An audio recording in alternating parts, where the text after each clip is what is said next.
Hi! Marriage ஆன கேர்ள்ஸுக்கு எல்லாருமே வந்து காலையில் எழுந்திரிச்சோடனே அவங்க மண்டையில் ஓடிட்டுருக்கிறது காலையில் என்ன பிரேக்ஃபாஸ்ட், மதியானம் என்ன லஞ்ச், நைட் என்ன டின்னர், இது செய்கிறது தான். எனக்கும் அப்படி தான். நானும் மேரேஜ் ஆன நாள்லேருந்து காலையில் எழுந்திரிச்சோடனே என்னடா இன்றைக்கி பிரேக்ஃபாஸ்ட் செய்ய போகிறோம் அப்படின்னு தான் யோசிச்சுக்கிட்டே எழுந்திரிப்பேன். சரின்ட்டு காலையில் ஏதோ தோசை ஊற்றி எல்லாேருக்கும் சிம்பிளாக வந்து சட்னி வச்சு சாப்பாடு வந்து செஞ்சு கொடுத்துட்டேன். மதியானம் வந்து என்னடா லஞ்ச் செய்கிறதுன்னு யோசிச்சிட்டே உட்காந்துருந்தேன். தினமும் வந்து இந்த சாம்பார், புளிக்குழம்பு, வத்தக்குழம்பு, கீரை குழம்பு இதுவே ரிப்பீட் ஆகுது. நம்ம இன்றைக்கி ஏதாவது சிம்பிளாக செஞ்சிடலாம் அப்படின்னு சொல்லிட்டு யோசிச்சுட்டு இருந்தப்போ தான் லெமன் ரைஸ் வந்து தோணுச்சு. இது வந்து என்னோடய பெரிய பையனுடைய ஃபேவரட் ஃபுட்டு வந்து இது வந்து நீங்கள் லெமன் சாதம், உருளைக்கிழங்கு தொட்டுக்க, புளி சாதம், உருளைக்கிழங்கு தொட்டுக்க, நீங்கள் வந்து உருளைக்கிழங்கு தொட்டுக்க வச்சு எது கொடுத்தாலும் அவன் வந்து சாப்பிட்டுடுவான். எனக்கும் அப்படி தான். பட் என் ஹஸ்பண்ட் வந்து அவ்வளோக்கு வந்து இந்த வெரைட்டி ரைஸ்லாம் லைக் பண்ணி சாப்பிட மாட்டாங்க.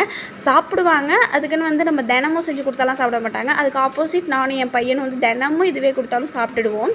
இந்த உருளைக்கிழங்கு ஃப்ரை வந்து ஒரு கடாயில் எண்ணெய் ஊற்றி கடுகு, பெருஞ்சீரகம், உருளைக்கிழங்கு போட்டு ஒரு 2 டைம் வந்து நல்லா பரட்டி விட்டுட்டு கொஞ்சமாக மஞ்சத்தூள், உப்பு, மிளகாத்தூள் போட்டு நல்லா பரட்டி விட்டுடுங்க. அப்புறம் கொஞ்சமாக தண்ணி தெளித்து வேக வச்சுருங்க. ஒரு 5 நிமிஷம் வந்து மூடி போட்டு கொஞ்சம் மீடியம் ஃப்ளேமில் வச்சு வேக விட்டு நல்லா வெந்து வந்துடும். சாப்பாடும் வந்து தனியாக எடுத்து ஆற வச்சுட்டேன்.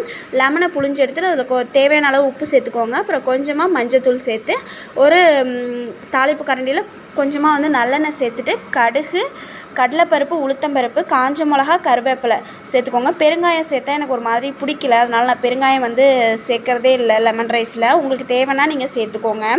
சேர்த்துட்டு நம்ம புழிஞ்சு வச்சுருக்க லெமனையும் இதோடையே சேர்த்து நம்ம சாப்பாட்டில் வந்து சேர்த்துக்கலாம். சேர்த்துட்டு நல்லா கிளறி விட்டுட்டு உப்பு மட்டும் சரியாக இருக்கான்னு செக் பண்ணிவிட்டு உப்பு வந்து சேர்த்துக்கோங்க. உருளைக்கிழங்கு லாஸ்ட்டாக வந்து கொஞ்சமாக வந்து மிளகுத்தூள் போட்டு நல்லா பரட்டி விட்டுட்டு எடுத்திங்கன்னா நல்லா சூப்பராக டேஸ்டியாக வந்து ரெடி ஆகிடும். இந்த சாப்பாடு வந்து நல்லா டேஸ்டியாக சூப்பராக வந்துருந்துச்சு. நீங்கள் செஞ்சு பார்த்துட்டு எப்படி இருக்குன்னு கமெண்ட் பண்ணுங்கள். இந்த வீடியோ பிடிச்சிருந்தா லைக் பண்ணுங்கள், சப்ஸ்கிரைப்